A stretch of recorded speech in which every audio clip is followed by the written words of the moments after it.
I think today's economic reports and data are pretty devastating, and I think only Baghdad Bob and Peter Navarro could explain this as positive news. I think it's terrible to see not just the GDP declining, but prices are going up.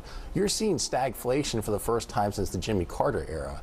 And so I'm sure there's a desire in the administration to put this blame on somebody else, but I think that I think it's clearly a result of the trade policy. I think a lot of people want to see them go back to the first administration policies of deregulation and lower taxes. There has been a refrain that we've heard from some administration officials, and now it seems we're hearing it from Trump, like, you don't need these cheap Chinese goods, right? He was asked about whether he'd spoken to President Xi. He dodged that, and he instead tried to stress economic difficulties that China's having because of the tariffs. And he said instead they have ships loaded up with stuff, much of which we don't need. I think it's a pretty elitist perspective. I think the reality is that Americans want to be able to purchase goods because we can afford to. It's a good thing that America is as wealthy as it is.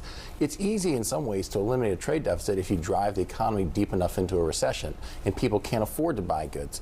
So, we have this narrative constantly about what a trade deficit is, and it only looks at one half the equation. It doesn't look at the current account deficit and foreign investment into the United States. We have a trade deficit because Americans can purchase more things.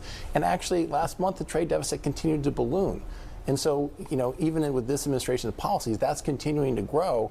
And that's in many cases because America can afford to.